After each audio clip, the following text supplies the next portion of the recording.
Now at 9, some Joplin parents expressed concerns about school bus delays. Plus, Freeman Health System hosts a seminar to prepare its staff for emergencies. And a Joplin organization partners with a pizzeria to raise money for the Meals on Wheels program. The 4 states' most watched news starts now. Thank you for joining us tonight. I'm Tanya Bach. Joplin students are back to school, but they might be arriving for classes and home a bit late. District officials say the cause is something many other school systems are also facing. KOAM's Fernanda Silva has the story. Amber Ross waited for her kids for over 1 hour inside the car on the first days of school. The reason? The bus her kids take was late. But still, she was thankful. I'm glad I have air conditioning in my car right now. The delay affects not only Ross' kids. My youngest, it's his first year on the bus, so I know he is nervous. But also her barbershop business. I have to schedule my appointments around the buses, and when they aren't on time, it affects that as well. Officials says 2 routes are delayed, but others are also having delaying issues. Right now it is 3 p.m. and 190, one of the routes that is being affected by the shortage of bus drivers, should be leaving this school, but still didn't even make it here. Be patient with us. We're trying our best, and like I said, our driver's #1 focus is safety. We know it's hot, and we want to get kids off the bus, but at the same time, we don't want to drop a kid at a wrong stop, or we don't want to drop a kid too far away from their destinations. The district doesn't have a specific number of full-time positions to be filled, but encourages anyone interested in applying to join the 54 current bus drivers. They will especially be needed when extra activities start. Do the best we can. We find anybody that we can that can drive a bus, and we just, it's all logistics, and so we kind of figure out what trips are going out and what routes need to be covered, and a lot of times you double up routes if we can, and then other times a bus will run a group of kids home and then come back to school and pick up another group of kids. In Joplin, Fernanda Silva, KOAM News. Parents are being warned about the delays through text messages. District officials expect the situation to improve in the upcoming weeks. And if you'd like to apply, you can find more information on our website at KOAMnewsnow.com. Well, Diamond, Missouri kicks off its new school year with the help of some special guests. The Diamond Area Fire Protection District firefighters stationed themselves outside the school with fire trucks and emergency vehicles to remind drivers school is back in session. It's a good reminder even for parents to take it slow in a school zone. The parents need to be a lookout on when they bring their kids to school, because the school is doing a different routing for their cars that come in and drop the kids off and to pick up. Also, the kids that are walking need to be careful and diligent about looking both ways before they're crossing the streets. That's the most important thing. The Diamond Area firefighters stationed themselves outside the school entrances for the first 2 days of school. Pretty cool. Well, it sure has been a hot walk for the kiddos to and from school. Meteorologist Sam Lane joins us with a first look at weather. That's right. It's a hot week for the first week of school across the area, with temperatures at or above 100 in many locations. In fact, this afternoon, highs were 101 in Fredonia, 103 in Howard. This says 101, but it was actually 103. 100 in Sedan and Bartlesville, upper 90s everywhere. And with the dew points, it just felt really miserable. Temperatures are going to be dropping through the 80s tonight, all the way down to about 78 by tomorrow morning. We do have some tropical moisture down to the south. This is the remnants of Harold, and Harold is going to be moving to the west and northwest, and some of that moisture is going to work its way back around the high pressure center to affect our area as we head towards the weekend. But even just a few clouds from Harold could start to temper temperatures just a little bit. UV index tomorrow is going to be on the very high scale, so about 10 to 15 minutes of burn time, so make sure you take plenty of precautions. I'll have the details in the forecast coming up in just a bit. All right, thanks, Sam. The Labette County Sheriff's Office is investigating the suspicious death of a Parsons police canine. Parsons police officials say the canine named Kareem was put into his kennel yesterday after working a 12-hour shift and was tended to as normal. His handler then went to sleep. When he woke up, he found Kareem unresponsive.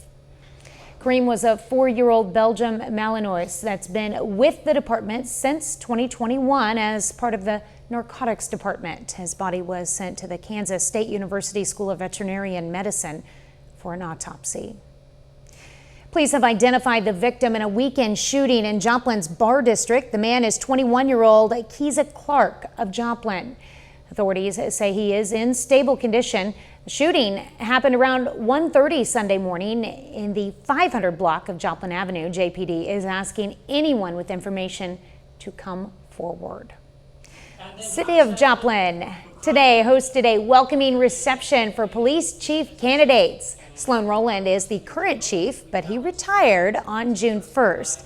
And now, after a nationwide search for candidates, the city has narrowed down its list of 4 finalists: Richard Pearson, Philip Lukens, Jeffrey Lofton, and Brian Lewis.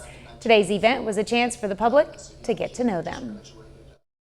Do a nationwide search. What that does for us is that ensures that we're at least looking at all the different candidates that might be able to help our community and help our police department. And so we did a nationwide search, got a number of great applicants. They've got a wide variety of different experiences and backgrounds, and so there's plenty of different options to choose from. The reception was held in the City Council chambers at City Hall. Freeman Health System today prepared for the possibility of a crisis. They hosted a crisis management seminar. It was aimed at educating physicians, nurses, and EMS professionals about the proper response and management of scenarios like mass shootings, natural disasters, and chemical or radiologic exposures. We look at the initial response, how we're responding, the medications we're using, but we go through the whole gamut of how we follow up with our staff to make sure they're supported after an incident.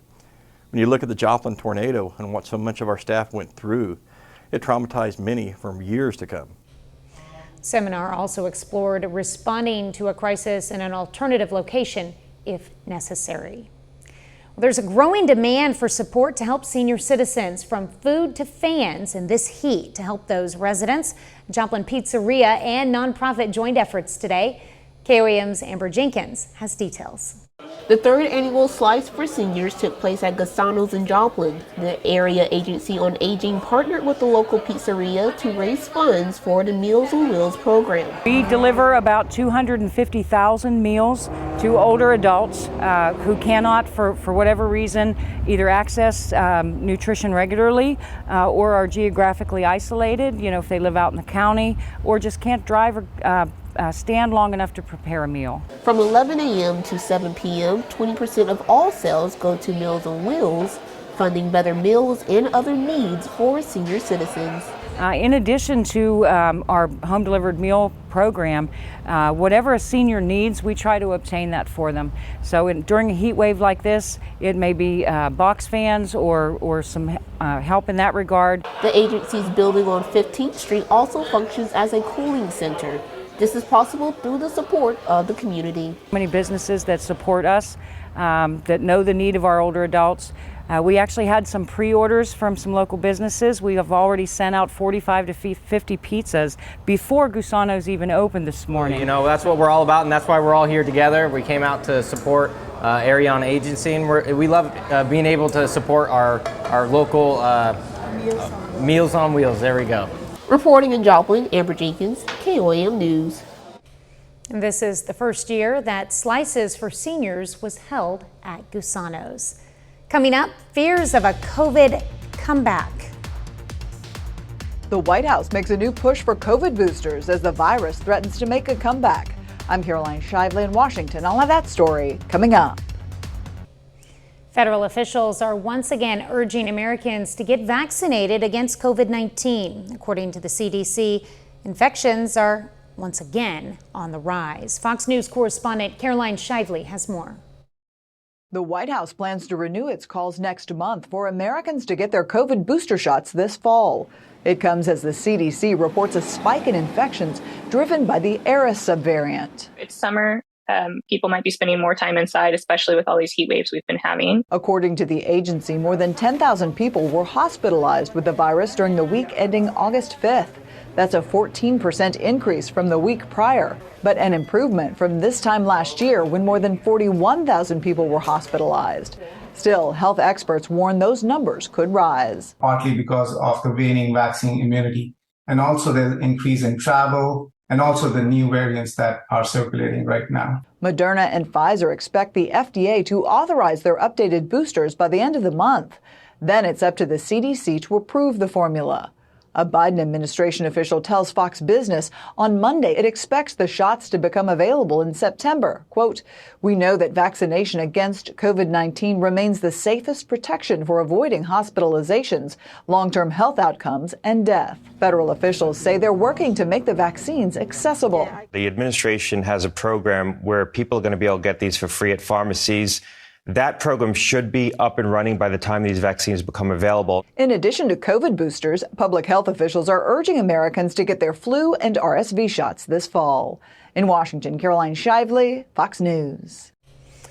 Letting your baby spend more time in front of screens could affect their development. A new study published in JAMA Pediatrics finds a link between a high amount of screen time and increased chances of developmental delays.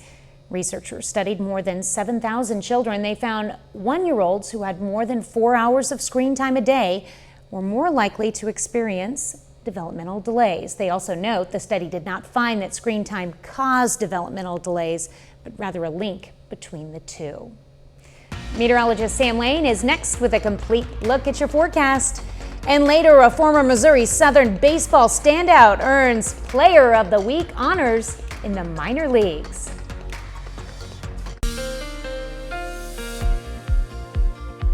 Well, folks, the heat wave just continues to roll on across our area with temperatures close to 100 degrees, in fact, over 100 in many locations, and with extremely high dew points. Right now at Seneca, Missouri, at Indigo Sky Casino and Resort, a nice sunset out there, and it was a pretty nice day as far as the clouds and the blue sky, but it allowed the temperatures to really soar. 99 was the high today after starting out at 80 degrees for a low, if you really want to call 80 degrees a low. And the records are 103 and 53, and we're about 9 inches behind so far for rainfall, and it looks like we're going to get more severe as we go over the week and into the days and weeks to come in the long range. It doesn't look like a big chance of rain anytime soon, unfortunately. Excessive heat warnings are in effect for southwestern Missouri, southeastern Kansas. This goes until 10 o'clock on Friday evening, and of course Oklahoma and northwest Arkansas will be added on a daily basis. Temperatures right now are still pretty warm. 89 in Joplin, 88 in Carthage, 88 in Miami, 87 in Yates Center as well as Sedan. Meanwhile, it's 83 degrees over there in cool Monette. Our dew points, they're still up, generally in the mid to upper 70s with a few 80s thrown in. Look at the dew point in Veneta, 85. And when you factor in the temperature, it just feels really yucky out there. Dew point tracker, basically it's above soupy. That's how much water is in the atmosphere. In fact, we're starting to see some patchy fog develop. Right now, if you take a look at the temperature and the dew point and you average them out, this is what it feels like. 104 in Commerce, 110 still right now in Veneta. And that's because of that very high dew point, 97 in Carthage and 92 over there in Mount Vernon for some of the coolest readings. And then tomorrow, the heat is definitely going to be back with temperatures feeling like 116 in Miami, 113 in Anderson, 118 in Grove and Veneta. So the heat just continues to go on, and right into Thursday with temperatures feeling like 110 plus across a large part of the area, and that continues into Friday with a little bit of a relief, with a little bit more cloud cover. It'll still feel like in the 100s, but at least not 115, 117 degrees out there. Rainfall chances are going to be pretty low over the next 36 hours, and it's all because of this big dome of high pressure that's basically been sitting over us for the last several days. Now here's the remnants of Harold. Now watch what happens with Harold. The remnants goes to the west and then up and around and back on the edges of this upper level high, and some of that moisture from Harold will actually sneak its way back into our area as we go into the weekend, and that's when we're going to see the chances of rain go up and also the temperatures start to come down. So the heat wave is almost over. We just have to hang on for a few more days. Temperatures in the mid 70s tonight, and then tomorrow, again, temperatures in the upper 90s to near 100, probably low 100s in southeastern Kansas. And then Thursday morning, we're going to see lows in the 70s once again, and then Thursday afternoon, repeat of tomorrow with temperatures at or above 100 across the area. And then as we go into Friday morning, lows in the 70s and maybe even a few upper 70s. Over the next 7 days, Friday looks to be the last big day of the heat. And then the weekend arrives with a chance of showers and storms, a low chance at this point. But look at temperatures. At least they're going to be going back down into the 80s, which is typically a little bit below normal for this year or for this time of year. So that's an improvement, right? I can't wait to get to normal, but first we got to get through these alert days. Yes, 3 more days and then it's over. All right, thanks, Sam. Well, coming up, the latest advancement in AI. Artificial intelligence can write papers and make music, but what about reading minds? I'm Jackie Ibanez with a look at the technology researchers say can predict what you're thinking about. That's all straight ahead. Members of the UPS Teamsters Union will not be going on strike. The members today voted overwhelmingly in favor of a tentative agreement between the union and UPS. The 5-year contract provides more than 340,000 UPS workers with wage increases, workplace protections, and air conditioning inside trucks. Federal Trade Commission is accusing 2 companies of scamming millions from student loan borrowers. FTC says it has since stopped the companies from operating for now. The agency is accusing Express Enrollment LLC and Intercontinental Solutions LLC of pretending to be affiliated with the Department of Education. The agency says the 2 companies have been deceiving borrowers by convincing them to pay for free government debt relief programs and services. Well, you probably know artificial intelligence can write essays, create music, and even make pictures. But what if the technology was also able to predict what your brain was thinking? Fox News correspondent Jackie Ibanez takes a look at the AI program researchers say can read minds. How comfortable would you be if artificial intelligence could read your mind? Well, researchers in Singapore say it's already a reality, sort of. So how does it work? A team from the National University of Singapore puts study participants inside an MRI machine. There, each person is shown more than 1,000 images of various foods, animals, activities, and more. Each lasts for 9 seconds with 9 seconds break in between. The MRI machine takes brain scans while they look at each picture. Those scans are then coded so they can be processed by an artificial intelligence program which generates images. The goal is to get the AI to understand the link between the person's brain scans and the images they're shown. It can understand your brain activities, just like ChatGPT understands the natural languages of humans. Researchers say the mind-reading magic happens when people return for a second MRI session. This time, the AI takes the new brain scans and creates an image of what it thinks the person could be looking at, using what it learned from the first set of brain scans to determine what picture it should make. So that's basically how we can read your mind. The team hopes to develop their AI so it can be incorporated into other technology, like virtual reality headsets, so people can move around the metaverse with their minds instead of having to use controllers. Jackie Ibanez, Fox News. It's all about the metaverse. Up next, we learn about this jump roping cat who's now a world record holder. Well, this cat just jumped right into the record books. The cat named Kit Kat can now claim a Guinness World Record for the most skips by a cat in 1 minute. Impressive. The 13-year-old tabby jumped rope 9 times in a minute with the help from his owner. The owner says the jumping ability helps dispel beliefs that cats can't be trained. I know that's true. 30 more minutes of news, weather, and sports is coming your way. We'll hear from a Weir, Kansas man who's raising awareness about the importance of wheelchair-accessible parking spots. Plus, how a new mural in Fort Scott aims to honor a historic regiment of soldiers from the Civil War. A man in Weir, Kansas wants to bring awareness to handicap accessibility. KOAM's Anthony Saviello shares his story. Chris Williams was involved in a car accident in the year 2000. an accident that left him. Basically, I'm a C5, C6 incomplete quadriplegic, so I'm paralyzed from my chest down.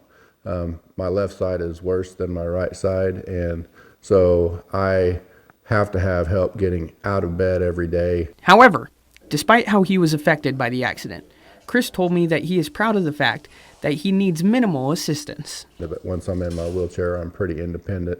I started driving my van back in 2005, and I have a handicapped van. That van is a huge part of why Chris is able to be so independent. However, despite the technology, accessibility within the four-state area is hard to come by. There are specific handicap spots for vans, and they will usually say, vans only or van accessible only, and they'll even have van painted on the actual, the pavement. And so when I pull in there, a lot of times there'll be a vehicle that's a regular vehicle that's parked there. There's usually only 2 at the most, or maybe 3 actual handicap spots for vans. The spots that Chris is talking about usually have an area striped off where Chris can lower his ramp and exit or enter his vehicle. 8 times out of 10 when I go, there's somebody in it, or somebody will park next to me, and then I can't get back into my van unless I actually have somebody with me that has to, which is not really safe, but back my van up for me. Chris's van has special equipment in it that makes it easier for him to drive, but would not be easy for others. I just want them to be mindful if they had a family member that was in a wheelchair, would they want them to be stuck out in the rain or snow or not be able to get back into their vehicle and leave, It's important to understand that whether or not someone's disability prevents them from walking, their need for accessibility is crucial to making their lives easier. Reporting in Weir, I'm Anthony Saviello, KOAM News. In both the state of Kansas and Missouri, violators of handicap parking can be issued a fine of up to $300. There will soon be a new mural in Fort Scott honoring a special group of soldiers. Artist Kababi Behak is in town painting a mural honoring the 1st Kansas Colored Infantry. The regiment served in the Union Army during the Civil War and was the first black regiment organized in a northern state. I knew the flag would go in the center, but as far as the other elements, especially thinking about what is going on now in today's climate, I wanted to have one other man holding the American flag just because of how many times black folks have fought for this country in order to feel like folks would treat us better, give us the respect, give us the rights we wanted. Mural is on the north end of Main Street overlooking the fort. It's expected to be finished by Friday or Saturday. Well, this massive pride flag will make its way through the streets of Joplin in a couple of weeks for Jomo Pride Fest. We had the opportunity to see it unveiled at our station. The flag is 104 feet long and was made by Joplin resident Linnea Hanshaw, who says it's the largest pride flag in the 4 states region. As a community, a lot of hours of love and dedication went into this, and I hope they can see that as they watch it march down the street. It's a big achievement for any community.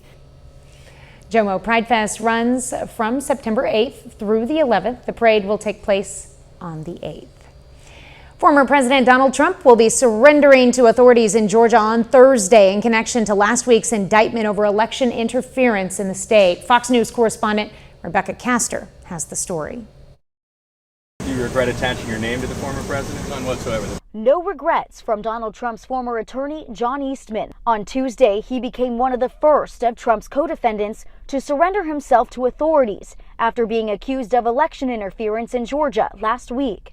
Eastman, Trump, and 17 others indicted on numerous criminal charges, including racketeering, charges Eastman vowed to fight, moments after being booked into the Fulton County Jail and being released on a $100,000 bond. My legal team and I will vigorously contest every count of the indictment in which I have been named. The sweeping 41-count indictment accuses Eastman of leading the push for state legislators to disregard Joe Biden's win in Georgia, so alternate electors could falsely certify Trump as the state's winner. Prosecutors claim he also pushed for then Vice President Mike Pence to reject or delay the counting of legitimate electoral votes for Biden. Despite the legal troubles and no real evidence that election fraud ever took place, Eastman still believes Trump should have been the 2020 election winner. Do you still think the election was stolen?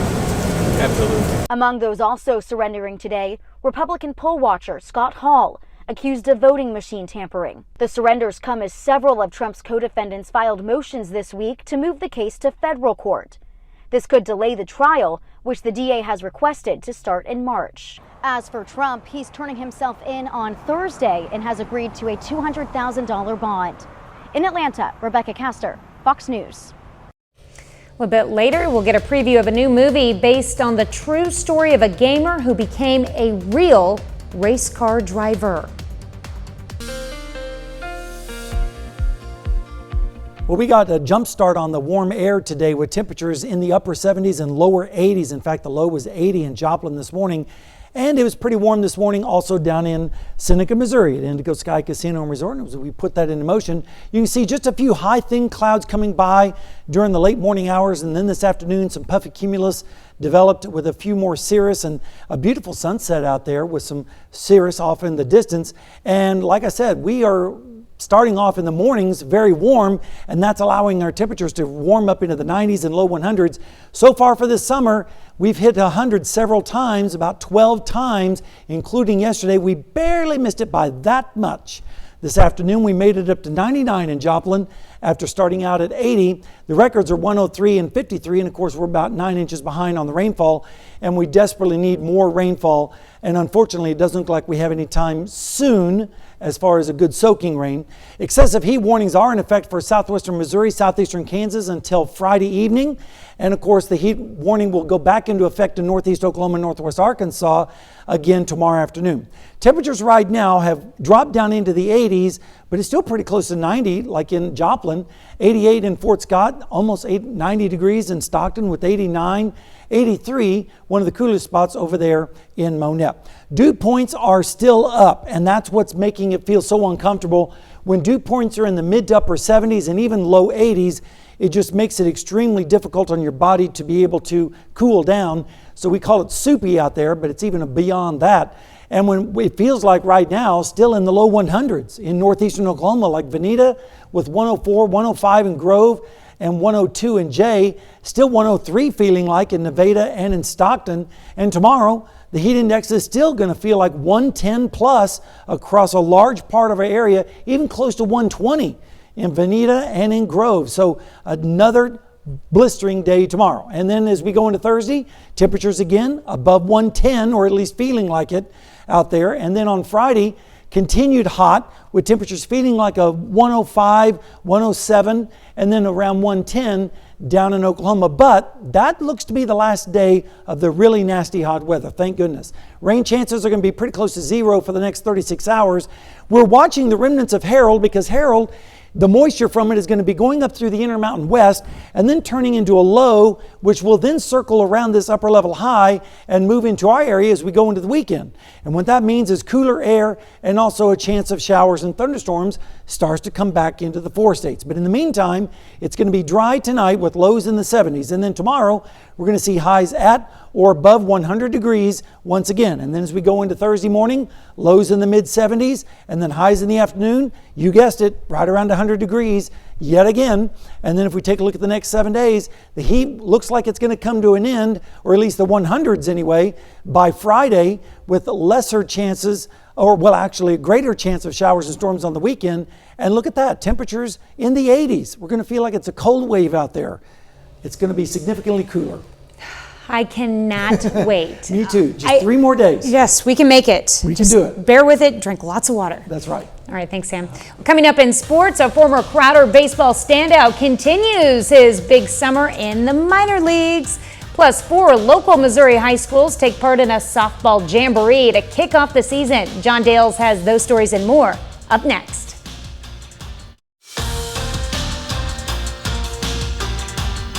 Fall sports season is officially here, and a few of the local high school softball programs got things started this evening with a jamboree at Carthage. Joplin, Nevada, and Carl Junction, the other schools taking part. Joplin playing Nevada in the first game of the evening. Libby Munn gets things started with this second inning single. Later on in the frame, Riley Kelly at the plate, and she puts a charge into one deep left center and gone. Both she and Munn juniors on this year's Eagles team. Now, in a jamboree like this, the maximum amount of runs you can score is 5. They'd get to that point because Abby Lowry, another junior, brought in 2 more with this RBI double to the wall. They score 5 runs in the frame. Eagles handled Nevada after that big second inning. Now, again, these are only 3-inning games, so quick turnaround. Game 2 on the main field for Nevada with Carthage. Starting pitcher, a lot of young blood for Carthage with the quick reflexes to make the stop and throw over to first. Nevada would get after her, though. First, Kara Phillips lines one into the outfield. A little trouble out there allows her to move up ahead to second, slide in safely. Later in the frame, Kalea Johnson pokes one the other way. Phillips comes around to score. Nevada's offense starting to roll. Carthage would answer back, though. This RBI single sent down the line off J.C. Bayless's bat brings in Jenna Calhoun. Busy day on the mound for Peyton Eaton. For Nevada, she gets a strikeout to get out of the inning. And as summer is winding down, the window for college commitments from the class of 2024, well, that's beginning to pick up steam. And one of those being Joplin softball's Bailey Ledford, who announced her commitment to Crowder College on Twitter yesterday.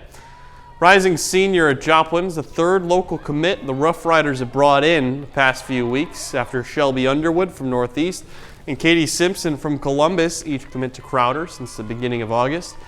Ledford's senior softball season really gets started tonight, but officially begins with the Aurora Kickoff Classic this Friday and Saturday.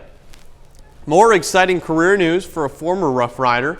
Jacob Mizorowski was a part of the team in 2022, was promoted recently to Double-A within the Milwaukee Brewers organization. That has him playing for Biloxi in Mississippi, and he was just named the Southern League Player of the Week there. Now here's a timeline of the very busy summer for Mizorowski. He began the 2023 season in Low-A, Carolina, got promoted to Wisconsin High-A in June, threw 11 100-mile-per-hour or faster fastballs in the MLB All-Star Futures game on July 8th. Then most recently being named Player of the Week in the Southern League within a month of being called up. And in professional baseball, Cardinals on the road at PNC Park in Pittsburgh, Pennsylvania. That one just finished up. Pirates end up getting the win, even though Adam Wainwright was very familiar with the Pirates. He ends up falling on the road. Royals on the road this evening as well. Real late start for that one, so it's still in the early part of the game. 5-2, Oakland leads Kansas City in a battle of 2 of the worst teams in Major League Baseball this year. That's all for sports. Back with more news after this. The new action-packed sports drama Gran Turismo, based on a true story, is in theaters nationwide this week. It follows a player who enters a competition which leads him all the way to the real racetrack. Here's Fox's Ashley Dvorkin. The 10 of you are the best Gran Turismo players in the world. Racing onto screens is Gran Turismo, based on a true story about gamer-turned-professional race car driver Jan Martinborough. The sports drama stars David Harbour, Orlando Bloom, and Archie Madekwe, who takes the wheel as Martinborough. I couldn't drive before I did the film, and I got my license a week before I arrived. I mean, I clocked up so many hours playing Gran Turismo. I was just going round and round and round night after night after night, and now I'm pretty good. Martinborough was his stunt driver. It was very strange. I think it's the first that's ever been done, playing yourself in your own biopic. I was aware that there's cameras on me all the time. Harbour admits he's not a car enthusiast. New York City boy, Brooklyn subway and walking all the time. His job lets him immerse in these worlds. It was event filmmaking because most of what you see in the film is real. He also shared how he relates to the underdog part of the story. You'd have all your friends who were in Facebook back then who'd start to have families, and they'd be buying a house, and you'd be like barely able to pay your rent because you're trying to scrape together something and trying to make the next audition. And you think like a saner person would just kind of give up and just say like, have an easy life, man. What are you doing? but there's something about that, like, I'll show you, that lives deep, and took me many years to cash in on that card. I don't know that it was worth it. And I know it wouldn't have been worth it if I didn't really love the thing, which is what really ultimately makes it worth it. In Hollywood, Ashley Dvorkin, Fox News. Looks like a fun film. Well, still to come, a sweet message to mama. A pilot's heartwarming surprise for one of his flight attendants goes viral. An unexpected in-flight announcement left passengers cheering on a recent United Airlines flight from the U.S. to Spain. As Jeannie Moose shows us, this is a case where the skies aren't just friendly, they're family friendly. It's not unusual for a pilot to praise his exceptional crew, but this pilot singled out a certain flight attendant on board. But also my exceptional mom. On a flight from Washington to Madrid the other day, Cole Doss announced it was the first time in 2 years at United that he was flying the plane that his mom was working. She's been one of my biggest supporters of my career in becoming a pilot ever since my very first flight lesson.